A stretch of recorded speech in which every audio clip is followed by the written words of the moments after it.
Hey everyone, welcome back to the Fitlistic Wellness Podcast, where we talk about everything holistic, health, and wellness related. So today we have a guest. Her name is Lany. She's a good friend of mine, personal trainer, dancer, and undefeated boxer. That's right. Hey.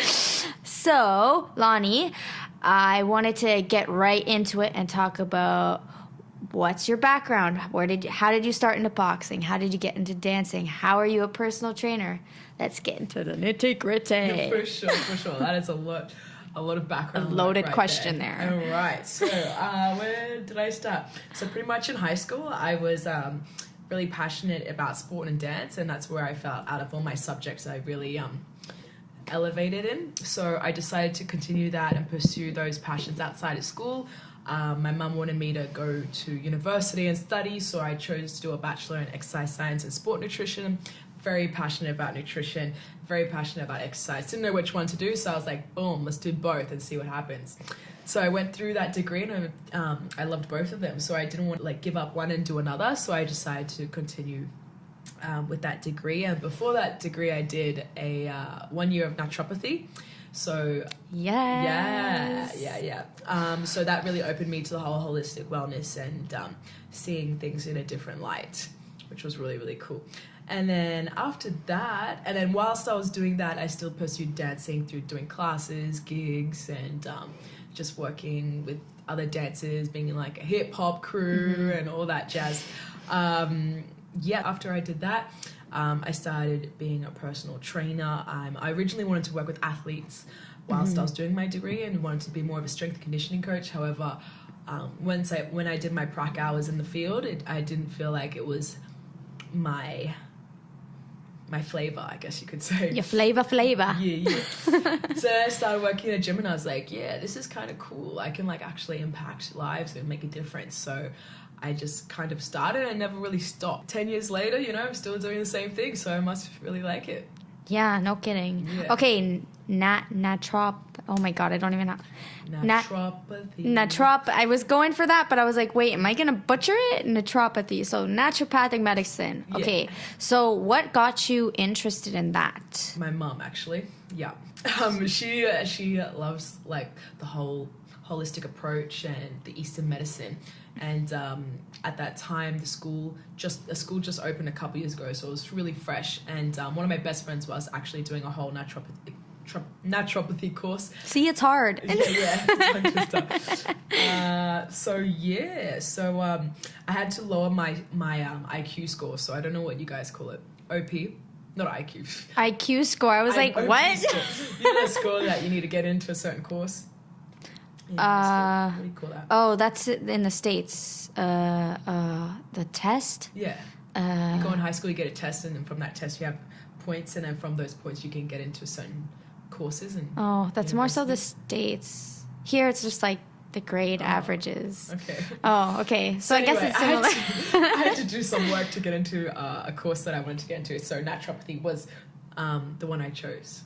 Okay. And what made you transition? I wanted more exercise in my life. So that's where I got my nutrition excitement, I guess you could say, the passion to learn more about nutrition, because I really liked learning that as like a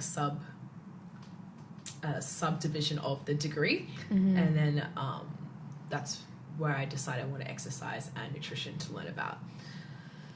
Okay, yeah, that's amazing. I find that a lot of the times, and I've had personal trainers in the past, and I haven't really heard them talk about nutrition to me. Maybe I feel like there's some sort of like, just like there is in my field of like holistic nutrition, there's some things I can't say legally. Like, for example, like diagnosing somebody. I know it's super different, but like as personal trainers, I feel like there might be some sort of legalities as regards to like what sort of things you can recommend. Is that correct? For nutrition? Yeah. Yeah, absolutely. Well, because there's not like when you take a personal training, I could be wrong. This is me just pulling it from out of the air. Let's but like I feel like it's not in our scope of practice to prescribe or recommend a nutrition plan to a client. But it's really beneficial in the sense that you have a little bit of that background at least, because of like that's a huge part of results. Absolutely, yeah. Right? For sure. So transitioning from Australia, coming to Toronto, how did the whole education in your personal training, maybe even in your natural medicine start, kind of like how was that transition coming to Canada or Toronto? Was there a huge difference when you made that transition to say? Yeah. Well, just before I came to Toronto, I went back to school because I wanted to learn a little bit more, and I did 6 months of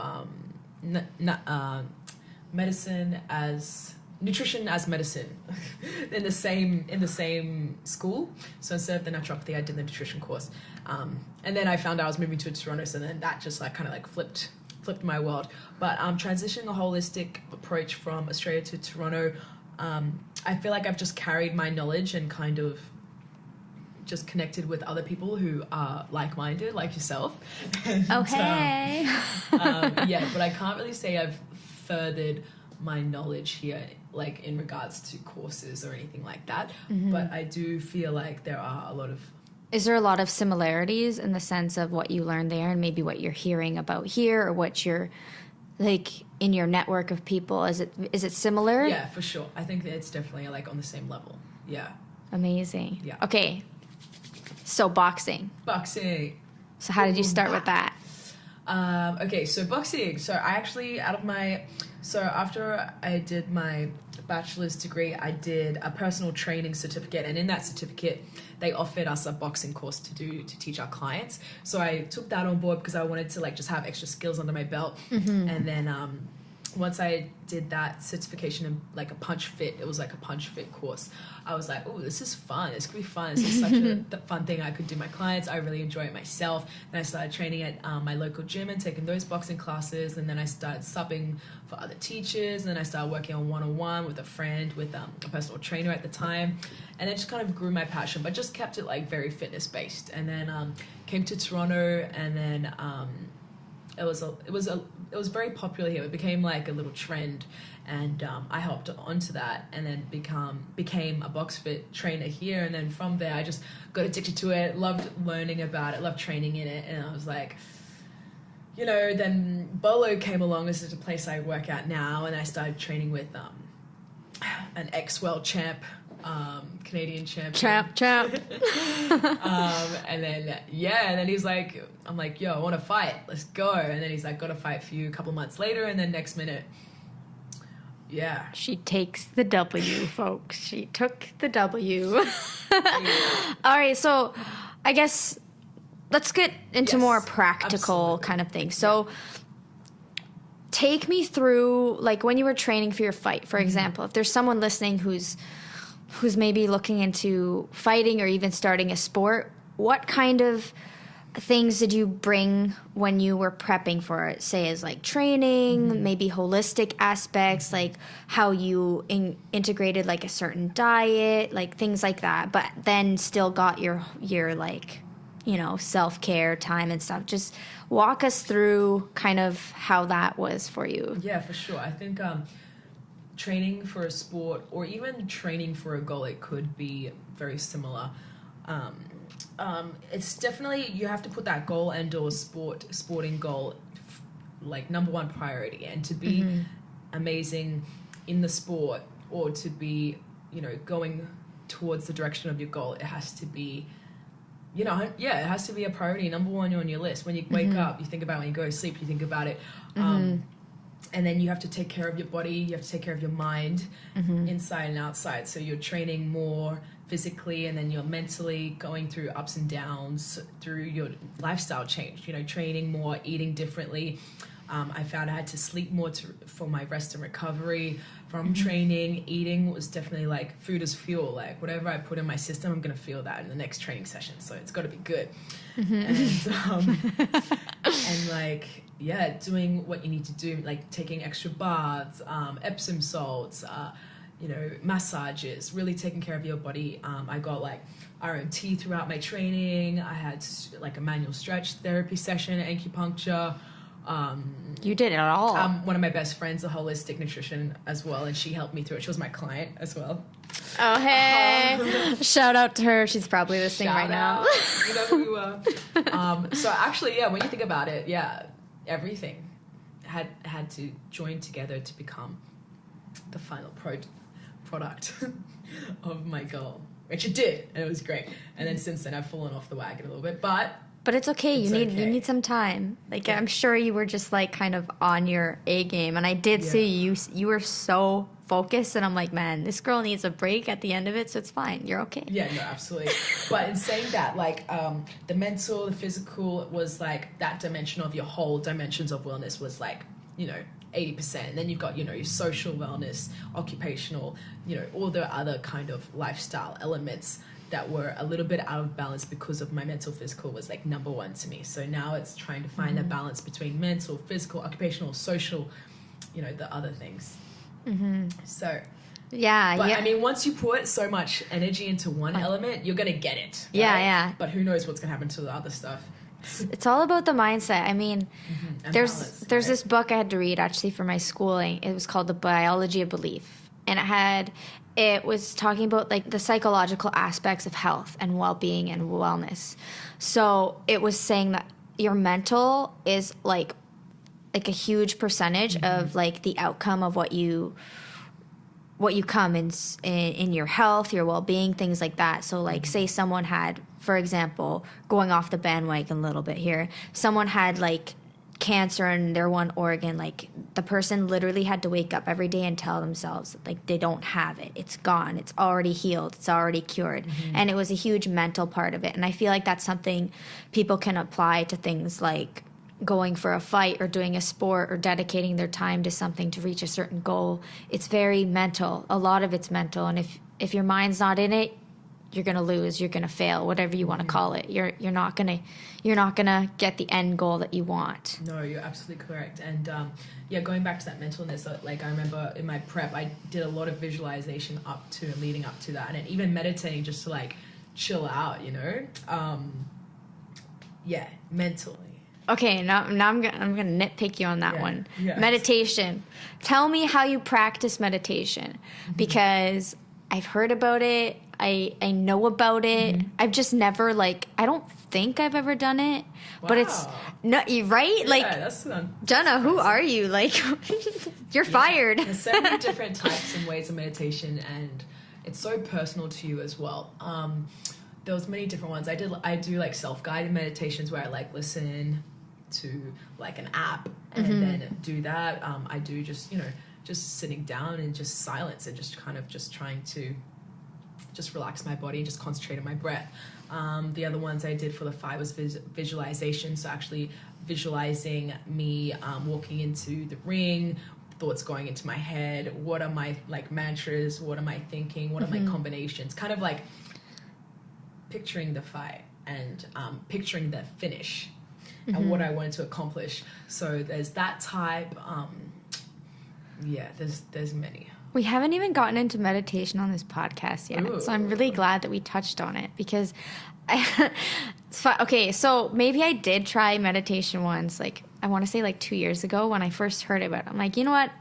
I can try this. It's one of those things that people see, maybe not see somebody, but hear about it, and they don't really maybe they're ignorant to meditation and they think wow, that person's crazy.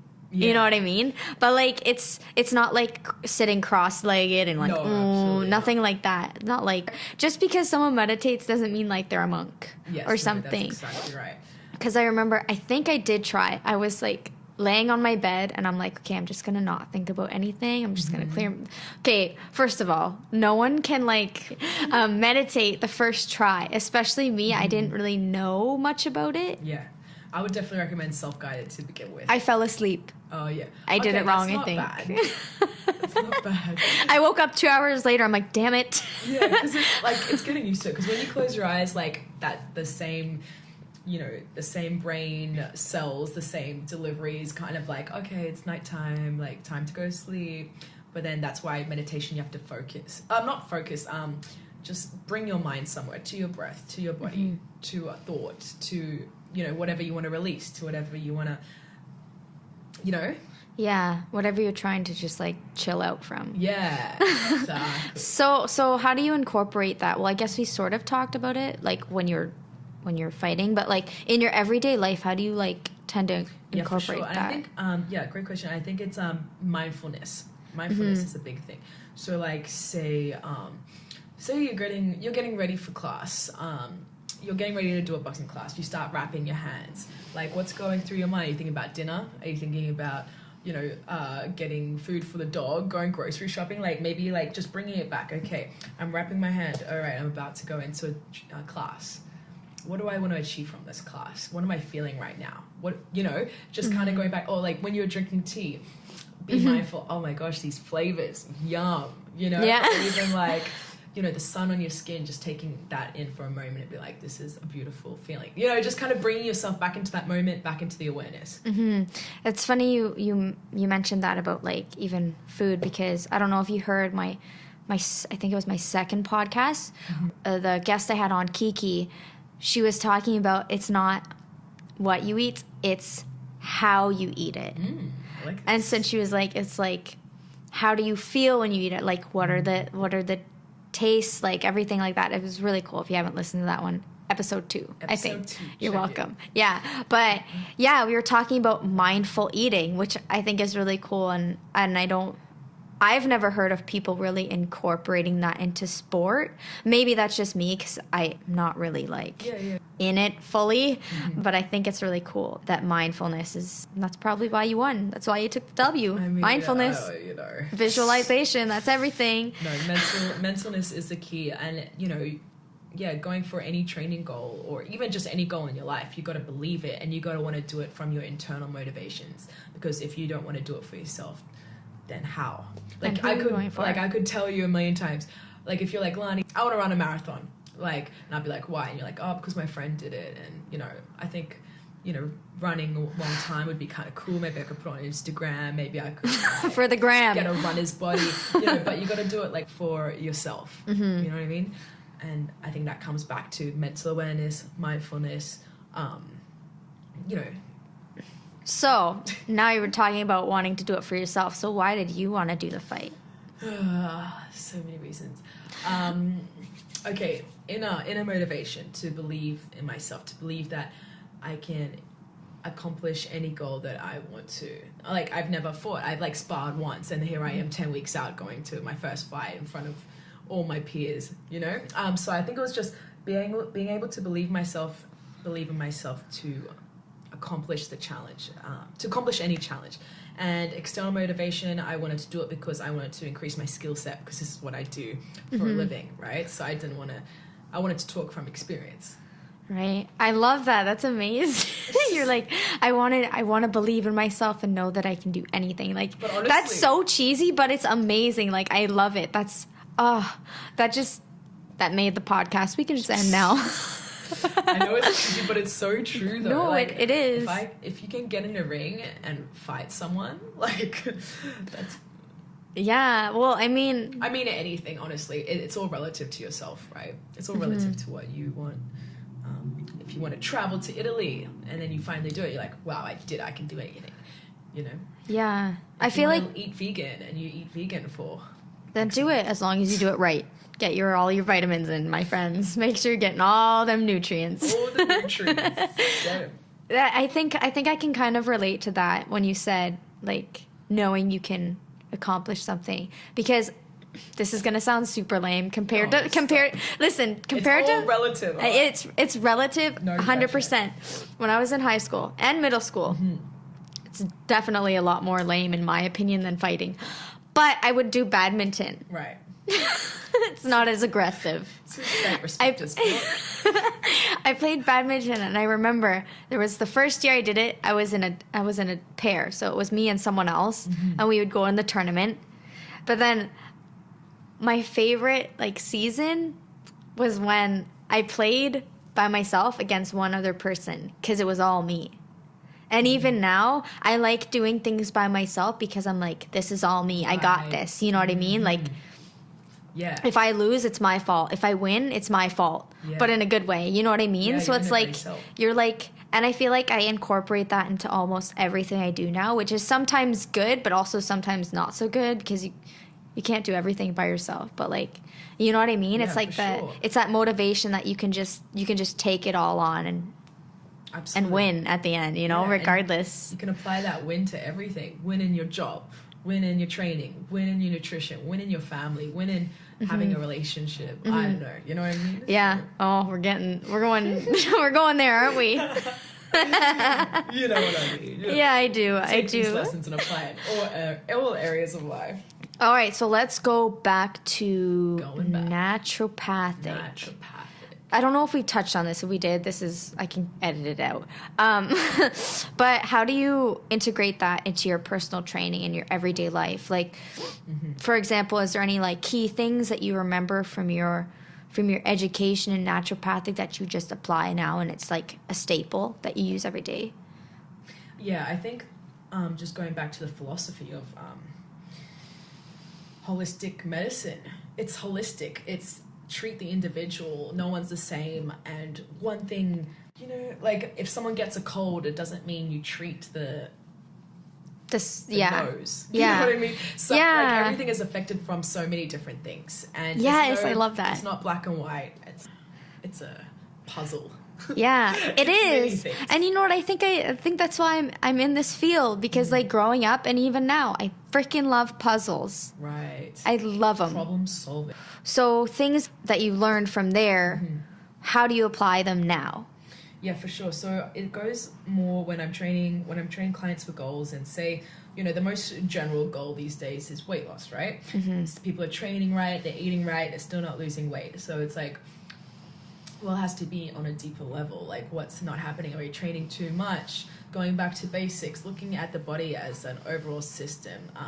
You know, dealing with sensitivities with food. Could be mental health. Are you stressed? Are you depressed? That could be limiting these results. It could be sleep, dehydration. You know, everything that's going in the body and how the body is reacting from day to day. Digestion. You know, it's just kind of seeing things from a deeper level rather than, you know, calorie in and out, energy expenditure in and out, you know, how much calories we're burning versus how many calories are we eating. Yeah, and I think that's a huge misconception across the board. People think calories in equal calorie out. But there's so many different ways your body uses the calories. You use it to think. Yeah. You use it, like your body's constantly burning calories through all of your energy you're using. Like breathing uses calories. Yeah. You know what I mean? And I think even like exercise, even as like a holistic approach, like, you know, let's talk about exercise. Let's talk about yin exercises. Let's talk about yang exercises. Let's talk about exercises that, you know, really lift up your heart rate, like that high intensity, aggressive exercise versus, you know, stretching, yoga, flow. That's more like, you know, a little bit slower pace. Like, what does that individual need for their mental health? How can exercise improve their mental health? And, you know, if someone's like too much on the yin side, let's throw them into a boxing class. If, you know, someone is a bit like too fiery all the time, just super edgy, they just need to chill out and do some yoga. Very aggressive, it's stress, like maybe, you know, yeah, exactly. Let's put them like more like slow tempo weights. Like, let's slow them down a little bit because, you know, it's dealing with personalities and how what exercise modalities can help that person. And even like what exercise is better for that particular body type. Same as nutrition. Some people like high protein diet. Some people, you know, can be better with a balanced diet. Some people, you know, function better with more high carb diet, you know? I love that you like incorporated all those different like diets, but I hate the word diet. I hate the word diet. Nutritional intake, higher protein intake, keto, you know, stuff like that. Yeah. Have you ever tried any of those like those fad? Really? And what works for me is a balanced diet. Yeah. Whoa! Whoa! No, I tried all of them because when I was younger, I was going through, you know, all this information just coming at me. And when I was younger, I was actually, trying to lose weight myself and trying to like see what could be like a good method that works for me that could work for someone else, and what I wanted to go through the experience of experiencing these diets. So if I if someone ever asks me about it, I could be like, yeah, this is great, you could lose this, but you'll just put it back on. Or if your type of events people want to train for, or like a quick way to like shape up, those kinds of things. But in a holistic, in a lifestyle, or a lifestyle change, it's always like, I'm always like balanced diet. Yeah, balance is very important. I think it's really important. I used to, when I was, I don't know if have you listened to my first podcast? You can say no. I won't be offended. It's fine. Sure. So you haven't. Okay, so my first podcast, well then this will be news for you. Okay. Tell me. Educate. Educate. Okay, so when I was I 16? I was 16, I was diagnosed with autoimmune hepatitis. So that's an autoimmune disease of the liver. So my immune system attacks my liver. So in that condition, when I was first diagnosed, I like changed my diet to be like as clean as anyone could ever imagine. So like I wouldn't eat gluten. I wouldn't even eat grains. I would not eat any sort of sugar unless it was maple syrup or honey. I wouldn't have any dairy, none of that. For like 2 months, I even went vegan because I didn't know if meat was good for me at the time. So like, I feel like things like that, it's good to be in a stricter diet than, say, for every day. Because there's certain things your body needs to avoid under certain conditions and what nutrients it should have. Like, for example, in my condition, since it was an autoimmune, so there was a lot of inflammation, so I had to have everything anti-inflammatory. I mean, it was tough, but like now, since everything's fine, I will, like, I'm not going to say no to a food someone offers me unless I just don't like it. Right. You know what I mean? Because I think balance is really important. And I preach it all the time on my podcast and online, everywhere. Everything in moderation. Oh, yes, absolutely. 100%. Because if you're always... Okay, I might get some hate from this. Have you ever had a meal with someone who was extremely, extremely picky in regards to health? Not super, super extreme, no. Unless they had, say, like, a health issue, then it's understandable. But, like, I've had meals with some people who are very, very strict on their diet. And, like, it kind of, like, ruins the buzz and, enjoying the meal together. You know what I mean? Like, things like that. And a lot of the time, there's even people now, like, for example, like, eating disorders. Sometimes, like... I'm just going to talk about this because I did have one myself in the past, but like they're very picky about what they eat, and sometimes it just like throws off the vibe of like the meal you're supposed to be enjoying, but also it's really stressful. You know what I mean? Like being super careful about everything you eat and like worrying like, oh, does that have sugar in it? Well, what kind of sugar is it? Where did it come from? What's the origin? What country? You know what I mean? Right. So it's like, it's also stressful. And you probably know yourself, stress, your body, you can't digest under stress. And I think I've said this many a times before, but yeah, that's super important too, because I don't know how I got into this rabbit hole, but I'm here and... Yeah, absolutely. You gotta be happy. The point is, you gotta be happy. Yeah. For your body to... Moderation. It's important. Yeah. And it makes everything less stressful and everyone's happy. I eat chocolate in moderation all the time. Very happy. Very... I think that's going to be the title of the podcast. Chocolate in moderation. Very happy. Equals happiness. So another thing I wanted to kind of touch on a little bit is, as a trainer, how do you go in regards to like supplementation with your clients? Say your client's already taking like supplements to like gain muscle or whatever. Like, do you ever put in like a tidbit of knowledge? Yeah, for sure. Salt Bay. I recommend like basics like magnesium, vitamin B, but I'm not like, oh yes, go get some amino acids, go get your protein powder, go do this, go do that. I'm all about like get your nutrition from food. Like, Yeah, eat your vegetables. yeah, honestly. However, you know, in today's modern society, in today's world, everyone's crazy lifestyles, you know, supplementation is Kind of important. kind of necessary. Yeah, necessary. That was the word I was looking necessary. But you know what? Due to, like, you know, the scope of practice, I would always just say go to the health food store, talk to a nutritionist. You know? All right. And in regards to food, like I know there's a lot of, especially on social media, when you see personal trainers or even like influencers, it's all about meal prep. What's your take on that? And this girl starts laughing. I already know. No. But that's just, you know, a personal preference. But like, I love my food. I like it fresh. I don't like having the same food 4 times in a row. And, you know, I like to eat how I feel. Like, sometimes I might be like, oh, I feel like chicken salad. Next day, oh, I feel like fish, you know? So, like, Yeah. like, what happens if I feel like fish and then I have chicken in the fridge? Like, that doesn't make me happy. Yeah, I get it. You know? So I like get to it. eat how like, what my body's craving. I try to really stay engaged. Mindful. Really stay mindful to what my body is craving, you know? And eating accordingly to that. Yeah. I just have all my faves in the fridge and then, you know, mix up something fun. Toss up a salad, make a stir fry. Yeah. Listen, guys, Sweet potatoes. she doesn't always eat chicken, rice, and broccoli, okay? Sweet potatoes. Flavor. Flavor. Flavor in my life. All right, and... Yeah, food prep. Going back to food prep. Yeah. But, you know, if that suits you and that keeps you eating healthy. Like, it's not... I don't think it's bad, but... It's not bad. But I remember learning in my school something they emphasized a lot, especially in the sports nutrition class, because there's a lot of... That was my favorite class, by the way. Yeah. Do I get brownie points for that? Sports nutrition is, like, very interesting.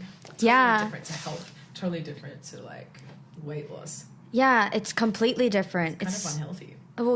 Well, the holistic aspect of it is a little bit different than your, like... But yeah, I like then the Western. Yeah, then you know, yeah. your typical BS you hear. Yeah.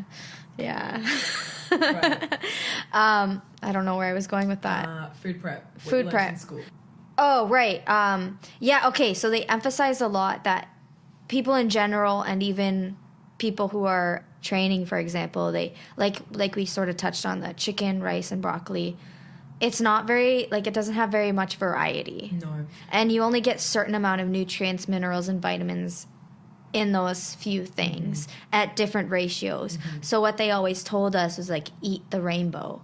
Oh, for sure. Eat the rainbow, eat different colors, eat in season.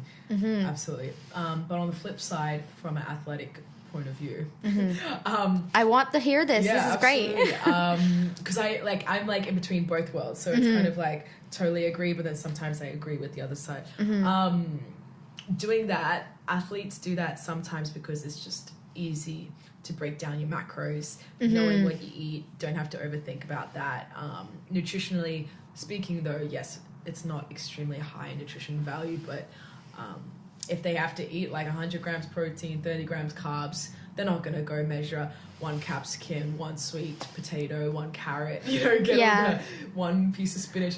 And like even for weight sports, say like boxing, like for weigh-ins, you know, It's the... like I was eating, like flip side, I was eating like sweet potato, chicken, and spinach, probably 2 days.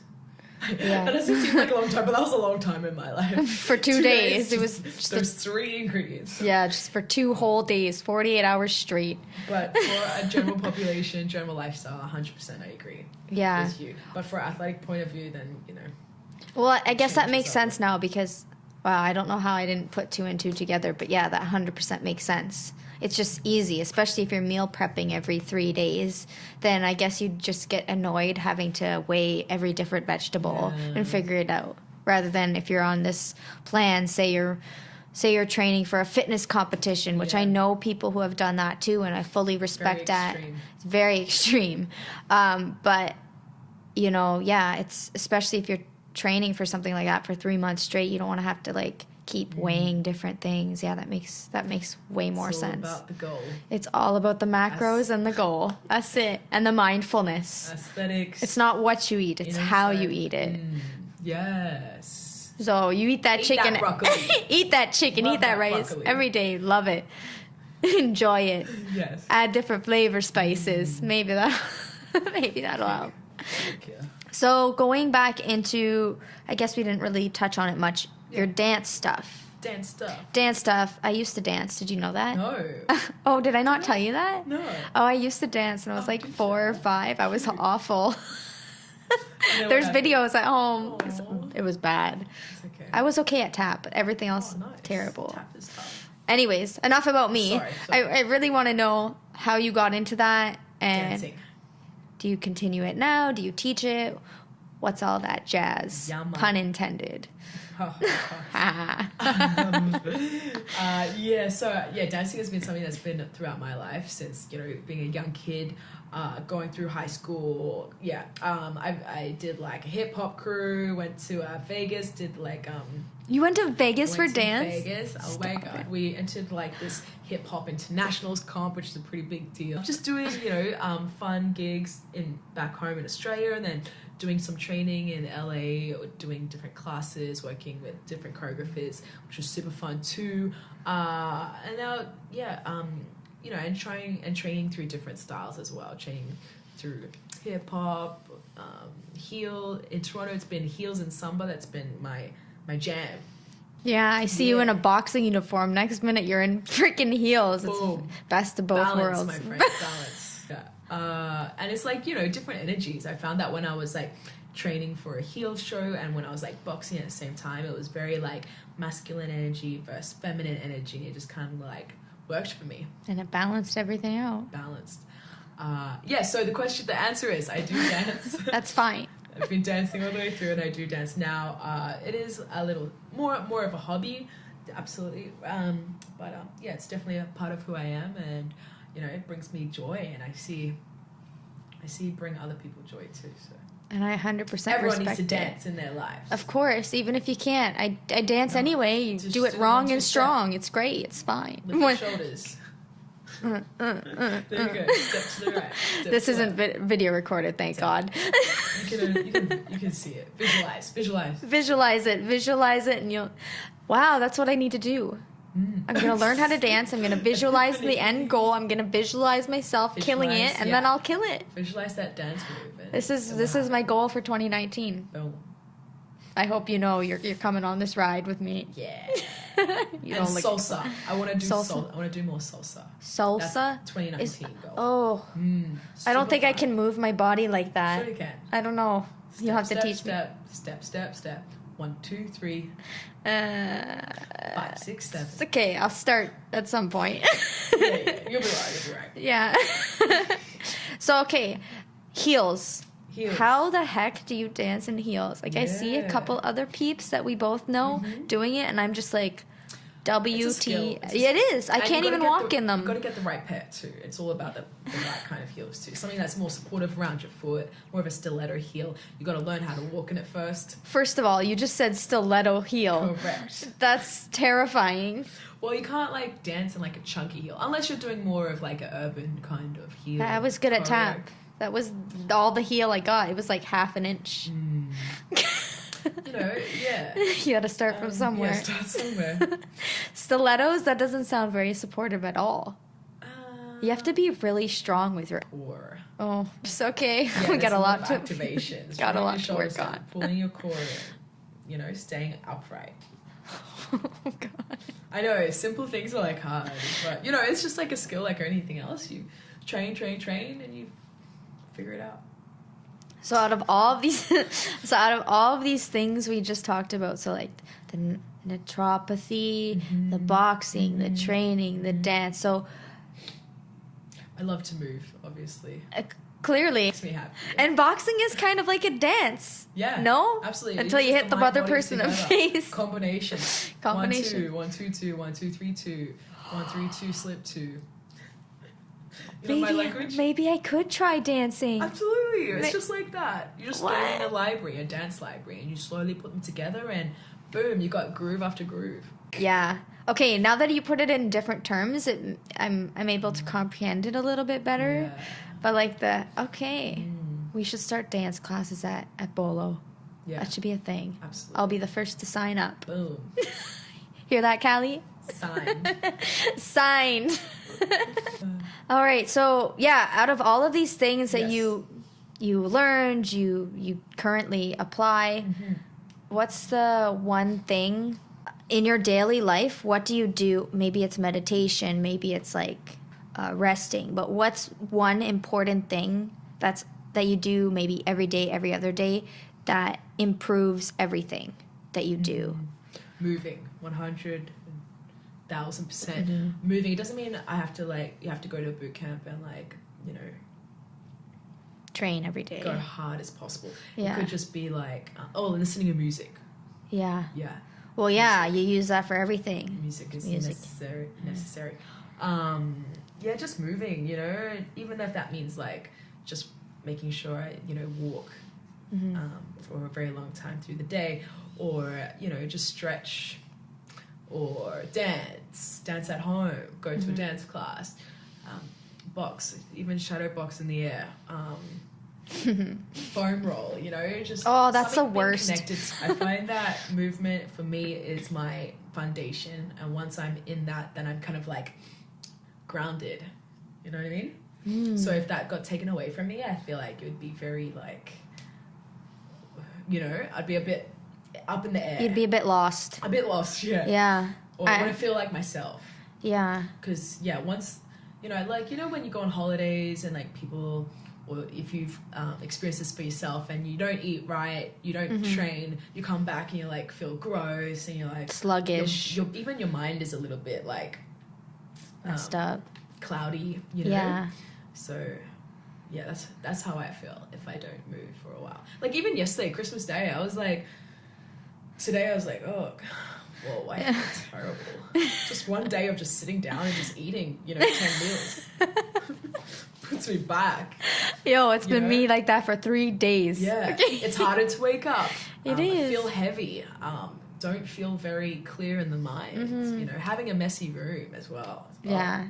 It's true. When your room, listen, my friend taught me / showed me that cleaning up your space just gets you in the zone to be okay, now I can focus. Yeah, or relax. My condo, sometimes there's days and it's just so messy. If I'm having a rough week and I don't touch anything, I'm just really down and I'm just I just need to clean the house and it makes me feel better. Oh, so you know what I It's mean? healing. Just it's there's the holistic aspect of it.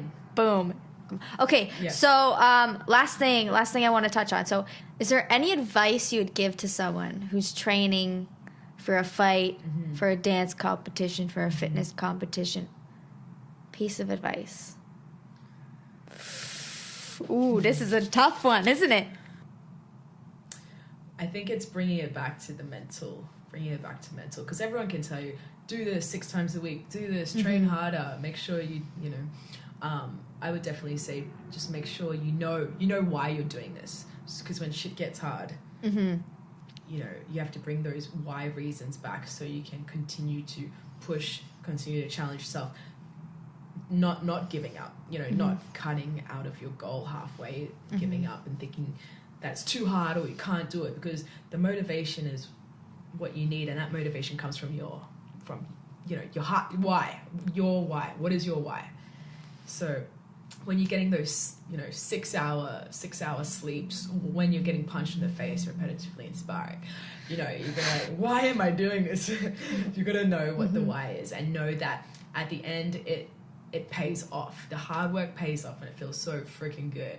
Gonna come out stronger. Yeah. With a W.